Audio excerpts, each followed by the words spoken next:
What are the most important takeaways from the Ravens-Colts game on Monday Night Football? Who are the guys that you should be targeting on the waiver wire across positions this week ahead of Week 6? It's time to find out right now as another edition of Locked On Fantasy Football begins right here. You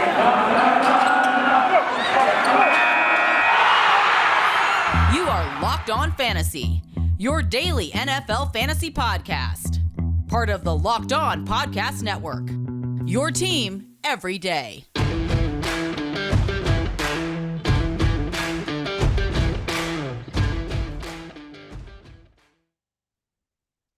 Greetings, everyone, and welcome to another edition of Locked On Fantasy Football Podcast. As usual, I'm your host, Vinnie Iyer. When I'm not doing this, I'm writing about NFL and fantasy football at sportingnews.com. Check out my Week 6 picks there against the spread and straight up. I will soon have the decider column that you can check out, the start sits there, getting you on an early start on the best and worst matchups. We'll get into the matchups there back-to-back on Matchup Wednesday and Matchup Thursday, looking ahead to Week 6, but we got to look at the Week 6 waiver wire first. We also have to put a bow on week number 5 and discuss that wild, wacky Colts-Ravens game. Great one for fantasy if you have the principal players in that one all around. So good takeaways there that we can get into. We'll do that briefly, and then we'll dive right into the waiver wire. We'll do it this way. Look at the quarterbacks and tight ends first, then a lot of wide receivers to go down the list, including Kadarius Toney, the hot pick of the week. Then we'll break down the running backs and defenses that you should target to help your teams here in week number 6. And again, thanks again for making Locked On Fantasy Football your first listen every day. We're free and available on all platforms. This episode of Locked On Fantasy Football is brought to you by RockAuto.com. Amazing selection, reliably low prices, all the parts your car will ever need. Visit RockAuto.com and tell them Locked On sent you. All right, Colts-Ravens game, what a wild one there. The Colts give up the big lead there, and the Ravens win in overtime. And what an ambush there for Lamar Jackson and Mark Andrews. If you're waiting for that game, for those two guys to connect, they exploded together in the third quarter. It looked pretty bleak, but the fourth quarter was all about them. Just the Colts defense was a shell of itself. They lost a lot of players there to injury, and they tried to play a shell to protect against the run. Eventually, the Ravens figured it out, kept throwing to Marquise Brown and Mark Andrews. So what do we learn from the Ravens? They can now be a passing offense. Look, we knew it was going to be not assumed that they're going to run the ball at the same level without J.K. Dobbins and Gus Edwards. And people are scared of Lamar Jackson just running for chunk after chunk.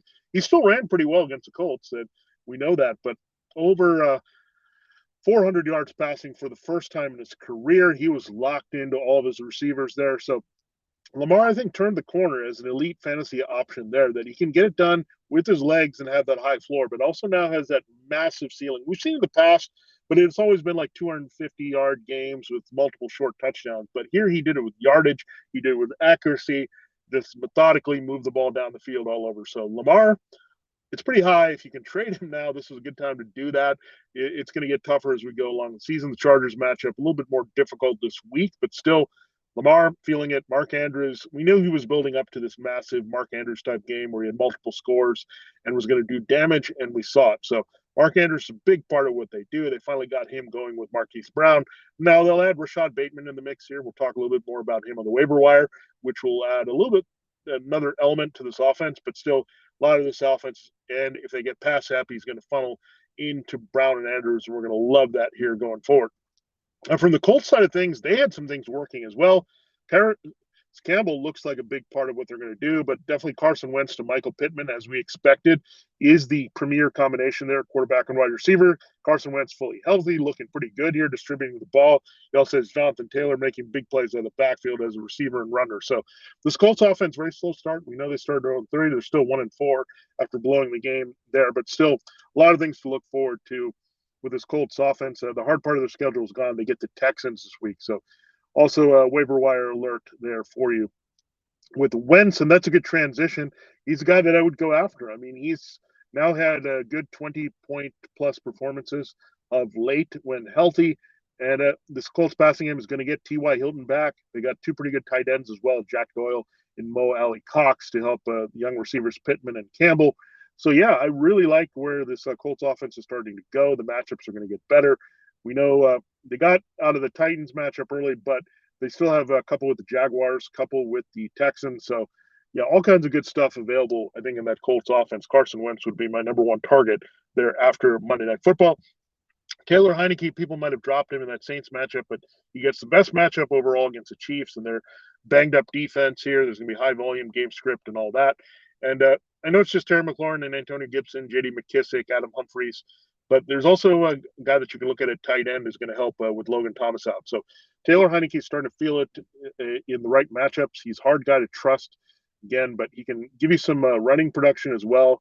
And again, there's going to be a lot of garbage time, I think, this week against the Chiefs if you're looking for a streamer that's going to be a little bit better at home than he was against the Saints there at the FedEx Field.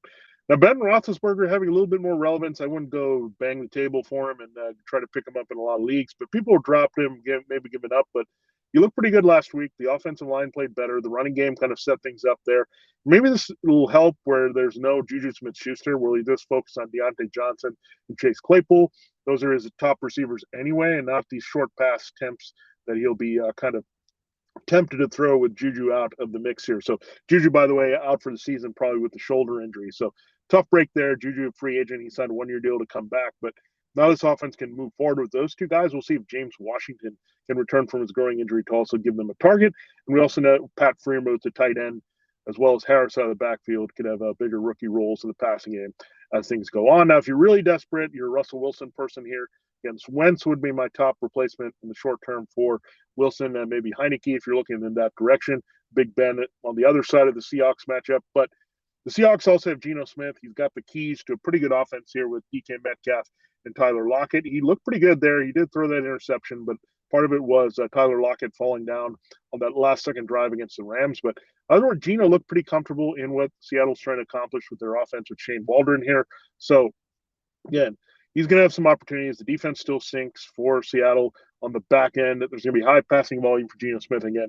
He can stumble onto good fantasy football numbers just by using Metcalf and Lockett alone here for Seattle. All right, let's turn over to tight end here and look at the options there. Hunter Henry, this is the last call for Hunter Henry. I've been talking about Hunter Henry a lot here, but now the evidence is there. 2 straight games. He's now the key go-to guy all over the field for Mac Jones. Jonas Smith was unreliable. We could see this coming, that Henry was running the better routes. He had the more reliable hands. Jonnu, they signed 2 tight ends to a lot of money here. Part of it is to help the running game with the blocking, but Henry, I think he's just a better player overall, and now you're seeing that come to fruition here. I think Jonnu is a good, well-rounded player. You can use him in different situations, but in terms of pure tight end, in the build of the classic tight ends, where it's Travis Kelce or George Kittle or any of the best ones, Hunter Henry more has that the classic size, a little bit of gronkosity to him as well. So I knew the Patriots at some point were going to pivot to him, using him a little bit more. So this last call, if he's out there, go grab him, and you can almost start him every week at this point. Dan Arnold getting a lot of looks from the Jaguars. Pretty aggressive trade they made, moving a first-round pick, C.J. Henderson, and cornerback. Got Dan Arnold. They're using him a lot here. So weird stuff here as the Jaguars are focusing a lot on the backs and tight ends in the past game without DJ Chark. Not seeing a lot of Marvin Jones Jr. and Laviska Shenault Jr. So Arnold, just keep with a grain of salt, but they need a third target here without Chark in the mix. They did bring in Anthony Miller. That's not going to move the needle much there. But Arnold definitely has some opportunities with the checkdowns and all the shorter passes here from Trevor Lawrence. Now, I'm wondering why the Browns haven't used David Njoku more. He seems like he's always a forgotten guy in that offense. He's a first-round pick out of Miami. Very athletic. He can stretch the field. We saw him make that big play touchdown against the Chargers. He can run past a lot of people. They got to use him more to stretch the field and make big plays. Odell Beckham Jr. is just not getting it done with the connection with Baker Mayfield. They love throwing a tight end there. Austin Hooper, David Njoku, those guys get open for Baker Mayfield. He has a good connection with them without Jarvis Landry in there. So Njoku, they got to use more, and I think they'll deploy him pretty well against the Cardinals this week. So Njoku could be very valuable if you're hurting a tight end. Evan Ingram we have to look at just by default now that Kenny Golladay is also on the shelf for the Giants with Sterling Shepard and Darius Slade. They got to throw to somebody else other than Kadarius Toney. And Evan Ingram looks like the guy that will step in and see a little bit more. I don't see John Ross being a big factor. So Evan Ingram has to be involved. He is a security blanket there, probably for Mike Glennon this week. So that's not that appealing against the Rams. But again, if you're hurting a tight end, which a lot of people are, if you don't have the big number guys there early, such as Travis Kelce, Darren Waller, and Mark Andrews, essentially, especially with George Kittle on the shelf. You got to take a look at Evan Ingram. And finally, you can look at Ricky Seals-Jones. We've been down this road before with RSJ, but with him, he's got to fill in for Logan Thomas. He's getting good targets from Taylor Heineke. He likes throwing to tight end. Remember in that game against the Giants a few weeks ago, Ricky Seals-Jones caught a touchdown. We said, oh, he's back in the league here with Washington, but certainly has some value here in this offense. They need targets. A lot of their wide receivers are hurting, so I think that's going to help RSJ get involved behind Terry McLaurin, especially with Curtis Samuel having more growing injury issues for your Washington football team. We're back and better than ever. All eyes are on the gridiron. Our teams are back for another football season. As always, BetOnline is your number one spot for all the pro and college football action. This season with updated site interface, even more odds, props, and contests, BetOnline continues to be the number one source for everything football. Head to the website or use the mobile device this time today to receive your 50% welcome bonus on your first deposit. Don't forget to use our promo code LOCKEDON to receive your bonus. From football, basketball, boxing, right down to your favorite Vegas casino games. Don't wait to take advantage of all the amazing offers available for the 2021 season. BetOnline is the fastest and easiest way to bet on all your favorite sports. BetOnline, where the game starts. All right, time to continue looking at our waiver wire targets here ahead of week number 6. We talked a lot about the quarterbacks and tight ends, and I will turn the attention to wide receivers. They get a whole segment here, segment 2 here. Thanks again for making Locked On Fantasy Football your first listen every day. We're free available on all platforms. Okay, let's look at the wide receiver targets, and Kadarius Toney is the man here. He is looking really good for the Giants. He's a first-round pick. We knew he had tons of talent. I think he should have gone earlier. They kind of took him as a consolation prize for Devontae Smith going to the rival Eagles in the first round, and people were scratching their head. They got a lot of wide receiver depth. Well, now they don't have wide receiver depth because Galladay is hurt again. Shepard is hurt again. Slayton is hurt again. Kadarius Toney has to be the man. This dude is special. He can't be covered. He's got great speed. Some people kind of compare him to the second coming of OBJ. I kind of compare him to Tyreek Hill. He's that guy you can work in the middle of the field, incredible speed, gets open, just very determined, and a little bit of kind of an attitude player as well, which you like, that he wants to fight for the ball and make big plays, and is very confident in himself as a rookie receiver. So Kadarius Toney, yeah, he got a little fight that Joe Judge didn't like, but what Joe Judge had to like is this is a special playmaker. He's going to get it done. It doesn't matter if Mike Glenn's quarterback we saw last week against the Cowboys. And Daniel Jones is going to love him when he comes back from the concussion, maybe as early as this week. So we'll monitor that. It is a tough matchup this week. You could see a shadow situation with Jalen Ramsey, but over the long haul, I think Kadarius Toney has to be a key receiver because I could see Shepard and Slayton being out for a long time, and Galladay, who knows? Hyperextension of the knee is a hard thing to come back from here, as it's a new injury, and Galladay seems to just pile. He's already had the hamstring of the hip this season, so Toney's going to continue to have a key role. Marquez Callaway. We'll see. Michael Thomas could return after this week 6 bye for New Orleans. So Callaway's not going to help you this week with the Saints off, but yeah, certainly has a lot of appeal here in New Orleans to have a bigger impact here as we go forward as the number 2 receiver. We haven't really seen tight end be a consistent part of it. Alvin Kamara, Michael Thomas, the show could still run for them. Not a guarantee Thomas returns. So Marcus Callaway, last call for him, should be owned in all leagues. Last call for Rondale Moore as well. He's getting involved in every which way for the Cardinals. They lost Max Williams for the season at tight end, probably. So that's going to help diversify the targets here, get more involved. He's going to complement Chase Edmonds and James Conner a little bit more in the running game as well, and good target for Kyler Murray. So Rondale is going to see his role expand. They got to use him every week. He's just that special, and the matchup against the Browns is great this week. Josh Gordon, maybe the Chiefs need to unleash him a little bit more as that third target that he gets behind Tyreek Hill and Travis Kelce. Mecole Hardman not doing it, or Demarcus Robinson, time to look at them. Mecole in deeper leagues, you can kind of stash him maybe if Tyreek Hill is hurting a little bit more, but Gordon is the guy I'd rather have. We talked about the Ravens passing game lighting up with Andrews and Brown. You have Rashad Bateman, the rookie, on the corner here to come return. Maybe not this week against the Chargers, but pretty soon here and be a big factor. He's a very talented player. Amon-Ra St. Brown. We saw Quintez Cephas go down for the Lions. He can really help you at wide receiver. He's a good slot receiver, and we know he's got a profile of Robert Woods and Cooper Kupp combined. We know Jared Goff had a lot of success with him. And we talked about Amon-Ra St. Brown a lot before the season, but they finally started to use him, much like Toney in New York, where this kid can line up everywhere and make big plays. He's going to be pretty solid as a wide receiver 3 in deeper leagues. With Cephas on the shelf, Darrell Williams not available, people focusing on T.J. Hawkinson at tight end.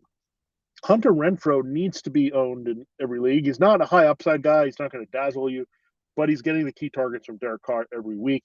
He's essentially their most reliable wide receiver, even though you got Henry Ruggs III and Brian Edwards. Those are big play threats, unreliable there, throwing downfield with the Carr connection. But after Darren Waller, Renfro, and Carr really hooking up. Same thing with Jamison Crowder. It's a bye for the Jets here, but I think he'll continue to be a key target for Zach Wilson after the bye. You have Donovan Peoples-Jones and Rashard Higgins you can look at from the Browns. One of those guys could step up if Beckham continues to fade and Landry's still on the shelf here there to help the tight ends. Chris Moore in deeper leagues, you can look at him. He can't fully ignore what he did for Davis Mills there and the Texans against the Patriots. But Chris Moore, you've seen him before, flashed with the Ravens. That's the only kind of feeling that you get from him. So deeper leaguers, maybe take a shot on one of those Browns receivers or Chris Moore if there's nothing out there on the waiver wire. All right, yeah, that's a lot of wide receiver we broke down for you. But, yeah, the top targets for me, Kadarius Toney, Marcus Callaway, they should be owned here for the rest of the season. Rondell Moore is a rookie that I really like, and Bateman and Amon-Ra St. Brown. So a lot of rookie wide receivers starting to come up here and deliver. We've seen it with the top two, Jamar Chase and Devonta Smith. Not yet with Jalen Waddle. I think he'll come here with Tua Tagovailoa maybe returning for the Dolphins. But rookie wide receivers, the story here of the waiver wire early. At running back, this episode, as we told you at the top, is brought to you by Rock Auto. With the ever-increasing numbers of mix and models, it's now impossible for your local chain auto parts store to stock all the parts you need. Why do it often pointless or seemingly intimidating questioning? Wait, why the person behind the counter orders the parts on the computer, choosing a one brand and go around something scary? You have computers with access to rockauto.com at home and in your pocket. Check it out and save time and money when using Rock Auto. Why should you spend 30, 50, even 100% more for the same parts from a chain store car dealership? Example, you could pay $353 for a Honda Odyssey fuel pump from a chain store, or you can only pay $216 from Rock Auto. Rock Auto prices are reliably low for every customer. They have everything you need: brake parts, tail lamps, motor oil, and even new carpet. Go explore their easy-to-use website today to find their solution to your auto part needs. Go to rockauto.com right now and see the parts available for your car, truck, right locked on in their How Did You Hear About Us box so they know that we sent you. Amazing selection, reliably low prices. All the parts your car will ever need, you can find them at rockauto.com. All right, it's time to close the show looking at the running backs. And last but not least, for sure, because we're always looking for running back help on the waiver wire, we have the top guy is, to me, it's a close call between Darrell Williams, filling in for Clyde Edwards-Helaire of the Chiefs, and Devontae Booker, filling in for Saquon Barkley, who has an ankle injury. So different issues popping up for these players here. So Darrell Williams is in the higher upside offense. They've trusted him before, whether it's with Damian Williams or other mixes here. So very experienced player. He's going to get the ball in the red zone. I think the Chiefs are going to be more focused on the running game as teams continue to play two high safeties and dare them to run. Williams is more of a no-nonsense power runner. He can finish drives well, but he can also catch passes. So just being in a higher upside offense, especially if Giants are down everywhere else and Mike Glennon doesn't play and Williams is attached to Mahomes, that's where I'm going. And I would make him a slightly higher priority over Booker because I also think Clyde Edwards-Helaire with an MCL sprain could be out a little bit longer than what's considered to be a low ankle sprain, not one of those serious issues for Saquon Barkley. And you also have some competition there where I think they're not going to really force in Jerick McKinnon, but you could see a little bit of Gary Brightwell there in New York. We look at another situation here. Bears, we saw Damian Williams really step up. Speaking of Chiefs running backs, he was a super sub at one point, we know, when they had the Kareem Hunt situation. But now Khalil Herbert looked pretty good. He got more snaps, actually, than Damian Williams. They're going to trust the running game a little bit more with Justin Fields, and maybe they'll run Fields a little bit more to help. But Khalil Herbert, they liked a lot to get their Tariq Cohen on the shelf there. Bears need that second running back for a while, and Herbert certainly has some appeal there. Deeper leaguers, you can want to look at one of two Oklahoma backs here. Ramondre Stevenson, we'll see what his role is going to be. We'll see if Damon Harris can play through his latest injury here. They unleash the rookie a little bit more as a power back and trust him. They also have Brandon Bolden. So buyer beware there a little bit. Don't invest too much in the Patriots, but Stevenson has a lot of upside. I really liked him at Oklahoma. I also really like Samaje Perine at Oklahoma. It looks like they're going to work him in a little bit more with Joe Mixon, who doesn't look to be 100% for the Bengals. They also get the Lions this week, so maybe an opportunity for both backs to be productive. We mentioned Brandon Bolden, not too excited to have a very deep part of the Patriots' rushing attack, but with Damon Harris hurting, James White on the shelf, Bolden might need a bigger role there, as he's been an old reliable for the Patriots for many years. And Jerick McKinnon, you can look at a little bit if they want to involve him in the passing game. and they realize that maybe Darrell Williams can't do that as much as Clyde Edwards-Helaire. So something to look at there with the Chiefs and that backfield. Now let's turn our attention to defenses, and you have the Colts are the number one pickup easily. They're playing Davis Mills, and Mills played really well against the Patriots, but this game's on the road.